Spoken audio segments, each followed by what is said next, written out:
Come and listen to my story about a man named Jed. A poor mountaineer barely kept his family fed. And then one day he got some food, and up through the ground come a bubbling crude. Oil, that is, black gold, Texas tea. Well, the first thing you know, old Jed's a millionaire. Kinfolk said, Jed, move away from there. Said, California is the place you ought to be. So they loaded up the truck and they moved to Beverly Hills, that is, swimming pools, movie stars, the Beverly Hillbillies.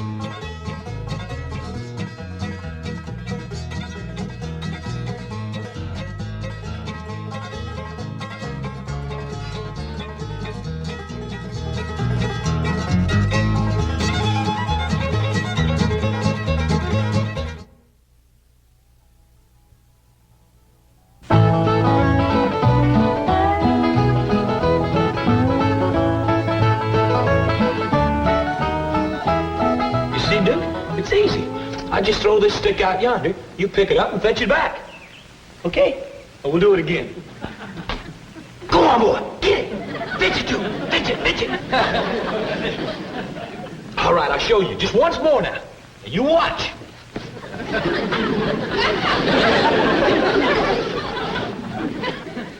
Catch on, Duke? Catch on, boy. Do it once more. Fetch it, Duke. Get it. Come on. Get it. Shucks. You know something, Uncle Jed? That there is a real dumb dog. Well, I don't think he's so dumb, Jethro. He just learned you how to fetch sticks for him. The dog is the one that's supposed to do the fetching. Why, there's a fella down the street that has a dog that fetches sticks for him all day. Well, next time you want some sticks fetched, go down the street and let that dog fetch them. Just don't care nothing about it. Top bottle tops running around. Jed, do you want some victuals today? I do, Granny. I've worked up a right smart appetite fetching sticks for old Duke. See, Jed, that's the trouble around here. The critters are taking over. Ellie Mae has done made pets out of everything but my pickled turnips. What's we gonna do for victuals? Hey, I remember something Mr. Drysdale told us when we first moved in here. What's that? He said anytime Granny didn't feel like cooking, there was some folks that'd fetch food over to us. Here in Beverly Hills? Yes, ma'am. All you gotta do is call them on the telephone and tell them what you want. Well, doggies. That's mighty neighborly. You recall her name, Jethro? Let's see. Cater. We call her first name? It's a woman. Beverly. Beverly Caterer? Must be a widow woman. She's the best cook, Jed. They have more time. Well, let's call up the widow and see what she's got cooking today. Now, just a minute, Jed. I want it made clear that I'm going to do something for her in return. Oh, naturally. We don't take charity. Come on, Duke. Let's try it again. Oh, howdy, Miss Operator. This here is Jed Clampett. Well, I'm wanting to call a widow caterer. Beverly's a Christian name. I don't rightly know what her late husband was called. Anyway, she's the one that cooks the food and takes it around to folks. Yes, ma'am, that's it. Beverly Caterer. Oh, caterers, is it? More than one. Looks like the widow's got some young'uns to help her. That's good, Jed. Most times they leave home, just when you... Well, thank you, ma'am. What was that you saying, Granny? I was saying that most times the young'uns leave home, just about the time that you're... Well, howdy to you, Miss Beverly Caterer. This here is Jed Clampett. Sounds like a right friendly woman. Howdy, Beverly, this here's Granny. I'm a widow myself. And I was just saying to Jed, it's nice when the young'uns stay home to help you. So many times they leave just when you need them most.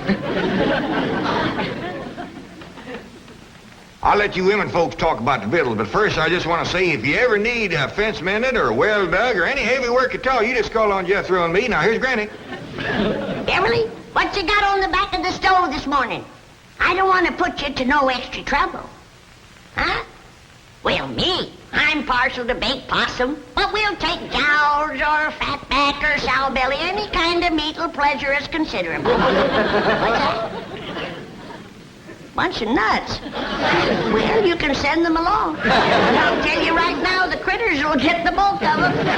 Now tell me something we can do for you, honey. Do what?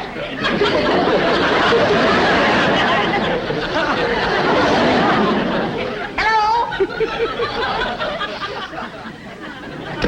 I declare, Jed, I never knowed anybody could turn nasty quicker than her. I wonder what set her off. Hard to tell, Jed. A generous woman like her probably gets took advantage of a lot. And tired to boot, I reckon. Uncle Jed, I can't learn this dumb old dog to fetch his stick. Well, Duke ain't about to waste your time chasing a piece of wood. He's a hunting dog. Well, can I take him hunting then? I'd like to see him chase something. Praise be. That's an idea that might put some fresh meat on our table. All right, boy. It makes more sense than fetching a stick, especially the Duke. You want to come along, Granny? No, I better stay here and guard my kitchen. Okay. Come on, Duke. Let's get the guns. Are you kitchen against who, Granny? Against Ellie's critters, that's who. They's beginning to take over. Why, I can't hardly... That little rascal learned to open the icebox. Them's the last of my pickle pawpaws. Come back here, you hairy little varmints. Get your paw picking paws off of my pickle pawpaws. Well, howdy, Miss Beverly. It's me, Jed Clampett. Sounds like you're in the right friendly mood again. Jethro's going out to shoot us some fresh game meat, and the monkey got in the icebox, and Granny's right upset. Now, Beverly, could you spare us a jar of pickled pawpaws? What's that? Why, Miss Cater, I never... Hello, Miss Cater? Hey, Uncle Jed, see that Miss Cater being a widow. Such a good cook and friendly and generous and all. How about you courting her? Get Ellie a new ma, huh? I don't think so, Jethro. She's got a temper, goes off just like that. And when it does, she turns plumb nasty. Matter of fact, I'm beginning to wonder whether Mr. Cater passed on natural or not. Just an idea. Come on, Duke. How come you're toting so many guns in that shovel, Jethro? Granny gave me strict orders not to come back empty-handed. I'm ready for anything that jumps, flies, runs, or digs into the ground. Good luck, boy. Oh, Chief, thank goodness you're back. I didn't want to disturb you at the meeting, but your wife has been calling frantically. Oh, that woman gets hysterical over nothing. What's it now? Well, it seems there's a kangaroo in your backyard. You see, the slightest little... What? What? A kangaroo? Where did it come from? Australia. That's the only continent where... Oh, I know that. How did it get in my backyard? Well, your wife was rather incoherent, but Ravenswood said it's from the Second National Bank of Melbourne. Second National Bank. Oh, that's where Gene Sandbloom was transferred to from... That explains his Christmas card. May I share the humor of the situation, Chief? Well, I sent him an alligator wallet, so he said he was going to send me a kangaroo pouch. Kangaroo pouch! On the hop, as it were. Mr. Sandbloom does have a sense of humor. Yes, we'll have the zoo pick it up. I'll call Margaret. Mr. Drysdale's office? Oh, Ravenswood. Uh-huh. Mm-hmm. Good, I'll tell Mr. Drysdale. Oh, and don't worry about the kangaroo. The zoo will take care of it. Right. Cheerio! Ravenswood has your wife under sedation, and she's resting comfortably. Oh, good.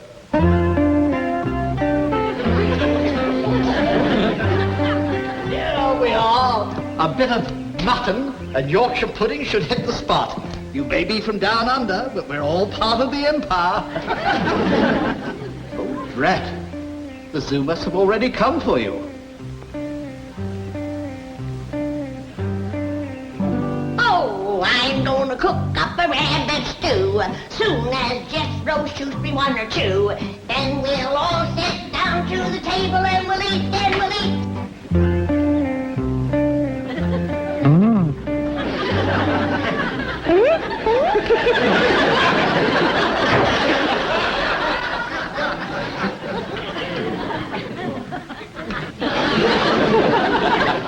How's it going, Granny?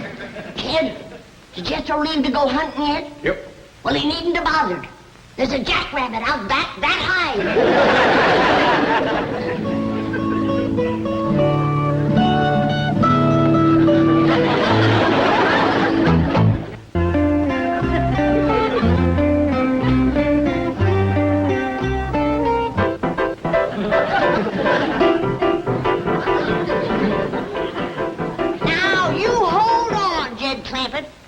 tell you I ain't touched a drop. And there is a giant jackrabbit out in our backyard, and it is this high. Granny, you and me has seen some good-sized jacks in our day, but not 5 foot tall. Kid, there's a lot of things we never seen back home that we are seeing out here. And that's one of them. A piano playing, icebox opener, paw pilfered ape. All right, Granny. I'll go take a look at your jackrabbit.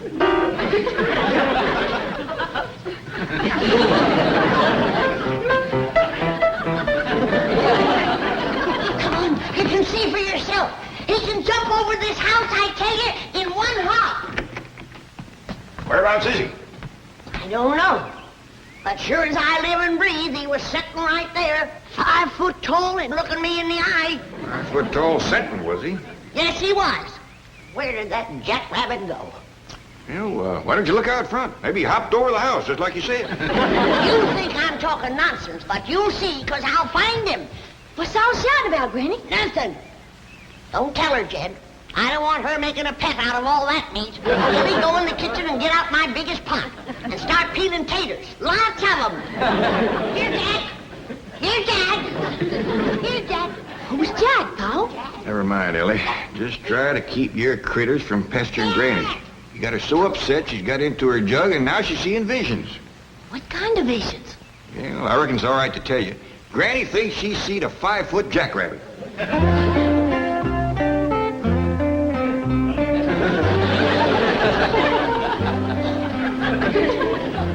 Howdy, Mr. Jackrabbit. The weather's turned off real nice, ain't it? There's mighty fine clover out there on the lawn if you want to fatten up. I mean, if you're hungry. Don't you go away. There's somebody I want you to meet. I'll be right back. Jed, come on running. I found him. Come quick.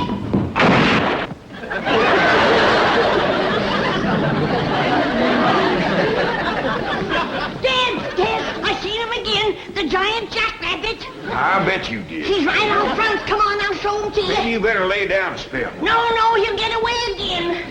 All right, I'll take a look.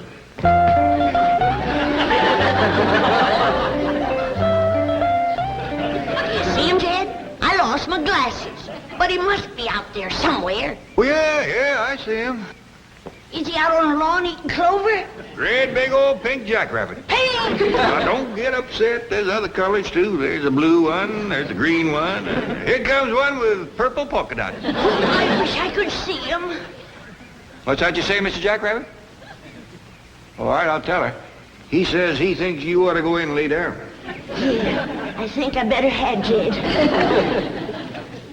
Howdy, Miss Jane. Jethro! And you've got a wonderful surprise. But why do you look so worried, noble beast? Because I can't find no good hunting place, that's why. And Granny gave the strict orders to bring home some meat. Oh, Jethro, food should never be a problem to people of your means. There are markets, supermarkets, caterers. Uncle Jed called that there Beverly caterer, and he got mean-mouthed something awful. Mean-mouthed? He says she's the nastiest tempered woman that ever answered a telephone. Well, Mr. Drysdale shall hear this. The bank has a substantial interest in Beverly caterers. You wait here. Well, howdy, Beverly. This is Jed Clampett. You're sounding right pleasant again. Now, wait, ma'am. I ain't called to ask for victuals. It's just that Granny's laying down with a right smart headache. I was wondering whether you could fix her a poultice.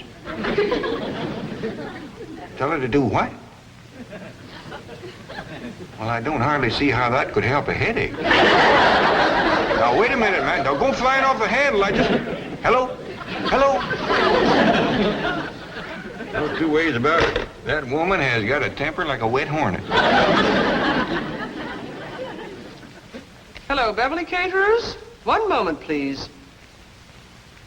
Hello. Have you spoken to a Mr. Jed Clampett today? What? Now, just a minute, young lady. What is your name? What do you mean, put and tame? Now, you put Mr. Tinsman on the phone and tell him it's Milburn Drysdale calling. What? The nastiest tempered young woman I ever spoke to.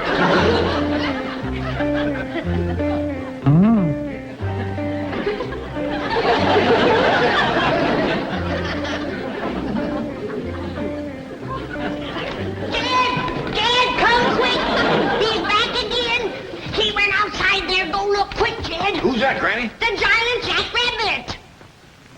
Oh, him again. All right, where's the jug? What jug? The jug that rabbit keeps coming out of. The jug gives you that headache. I ain't touched the jug. I busted my head running into them curtains. Yeah, sure. They'll do it all right. I gotta catch that giant jackrabbit. Where's my shotgun? Well, Jethro's got it out hunting. Well, then we gotta catch a snare and put a snare out for him. Granny, wouldn't you rather lay back down and let me bring you a nice big cup of black coffee? Now, I'm gonna catch that big giant jackrabbit whether you help me or not, and I don't care. I'll help you. I'll help you. All right.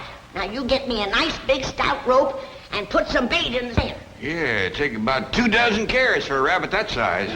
Now you're thinking straight. Yeah. Just took me a while. Jethro. A restitution is about to be made. Yes. Now, give your Uncle Jed a message for Tell me. him that the young woman who was so rude on the telephone will arrive in person to offer her abject apologies. Yes. And tell Granny she needn't worry about food. The young lady will also bring with her a truck full of delicious piping hot viands and an assortment of tasty beverages, all of which will be offered at your pleasure. Yes. Have I anything else to say, Miss Hathaway? No, Chief, I think you've said it all. That sure is going to make Uncle Jed and Granny happy. Thank you, Mr. Drysdale. Not at all. Glad to do it. Jethro? Don't you think you should reward me for my efforts? Well, all I got with me is a nickel and 2 pennies, but you can have that. There are other ways for a handsome young man to reward a young lady. There is? Yes. Tell me, do you enjoy kissing? Well, I like to kiss girls. Well then, I'm going to close my eyes and I want you to enjoy yourself. Go ahead, Jethro. Enjoy yourself. I am. Get out of here, you shameless vixen! Yes, ma'am. Come on, Duke. Thank you for the kiss.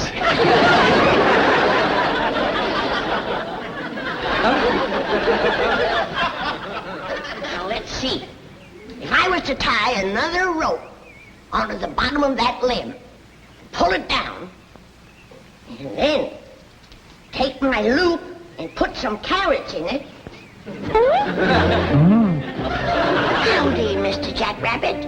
Would you like to step into my kitchen? You ain't gonna get away from me again, I can tell you that.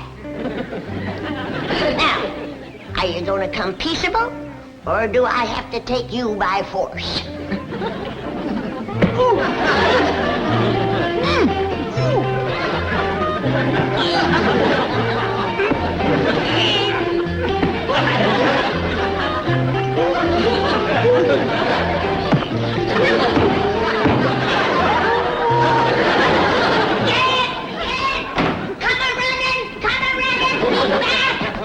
Quieten down, Granny. What's the matter now? The giant jackrabbit. I had him cornered, but he fist-fought me. Fist fought you. Yes, he did. Now you go outside and belt him upside the jaw.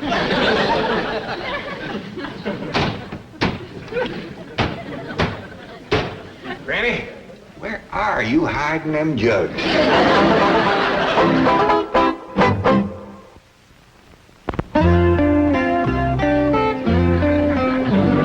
Oh, I'm gonna cook up a rabbit stew, and one giant rabbit will more than do. Hey, Granny, you don't have to do no cooking. Like I said, that there Beverly caterer is going to bring over a whole truckload of viands and beverages. I ain't depending on nobody with a temper as bad as her. Besides, I don't need her viands. For the next couple of weeks, we're gonna be eating high on the rabbit. Well, where'd you get all the rabbits? One rabbit, Jethro. One rabbit? He must be a whopper. Remember those big mountain jacks we used to see back home? Yeah? I seen me a jackrabbit that could put a pair of them in his pocket. In his pocket? Sure. He stands 5 feet tall and he has a pocket right. You don't believe me, do you? Oh, yes, I do, Granny. No, you don't. Oh, Granny, I sure I do. No, you don't. All right, I don't believe you. How dare you call me a liar?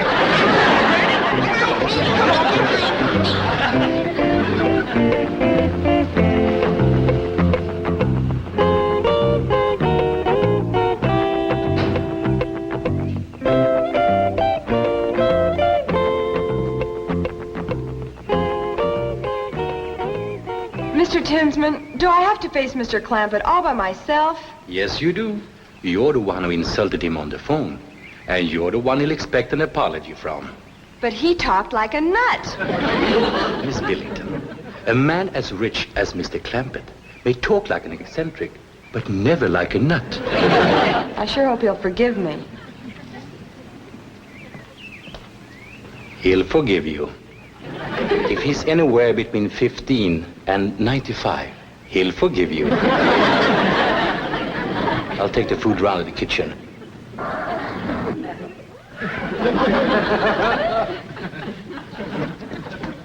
Is Mr. Clampett at home? I'm Jed Clampett. Come right in. This little fella don't say much, but he's right smart. Mr. Clampett, I'm here to apologize about the way I spoke to you on the telephone earlier today. Oh, you're, Beverly Caterers. Yes, sir. Oh, you're a deal younger than I figured. He prettier, too. Thank you. I'm awfully sorry about losing my temper when you called. Oh, now, I understand. Woman works hard all day cooking, doing for others. Young'un's hanging on her apron, she gets a mite waspish. And you not having a husband to help. Yes, that's right. I don't have a husband. How many young'uns you got? Young'uns? Helping you with the cooking and fetching over to your place. Oh, help. Well, let's see. 7. 7? Well, you must be from our part of the country. Got started young, didn't you? Well, come on. Granny be wanting to meet you. She's out in the kitchen.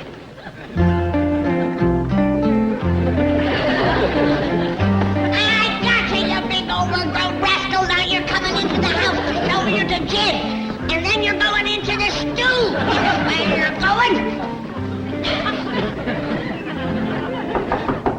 Oh, that's Mr. Tinsman at the back door. He's my boss. Come in. I'm Jed Clampett. A real pleasure, Mr. Clampett. I'm Bill Tinsman. I hope everything has been straightened out and that Beverly Caterers will always be welcome in your home. Why, you bet you're lying. This is a mighty fine young woman. She says you're her boss. That is right. I own Beverly Caterers. What dickens you say? Can you do that out here? Why, of course. Mr. Drysdale holds a small mortgage, but as soon as that's paid off, she's all mine. That don't take the ham off the hog. Now, Jed, you can see I ain't been at no junk. These folks is Beverly Caterers and Bill Tinsman.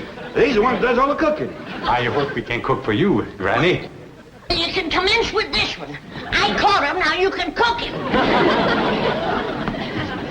Why, you little varmint, you untied my giant jackrabbit. Giant jackrabbit. Yes, my giant jackrabbit. That's what I wanted you to cook for me. He stands about 5 foot tall, has brown eyes, and a pocket right here. Now, don't you go away. I'll go get him for you. We'll be back directly. You all go in the parlor and let the little fella play piano for you.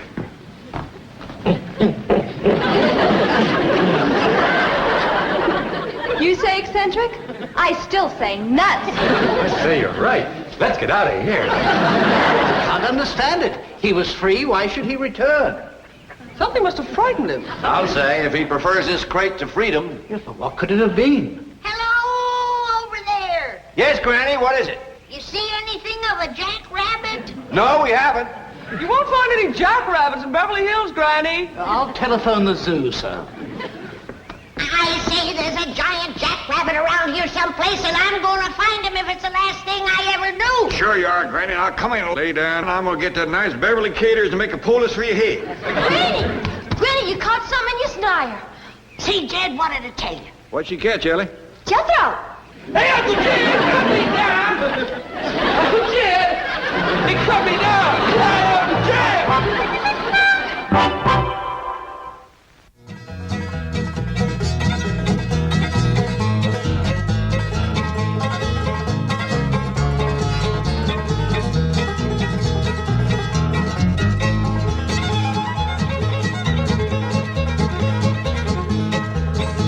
Well, now it's time to say goodbye to Jed and all his kin. They would like to thank you folks for kindly dropping in. You're all invited back next week to this locality to have a heaping helping of their hospitality. Hillbilly, that is. said a spell. Take your shoes off. Y'all come back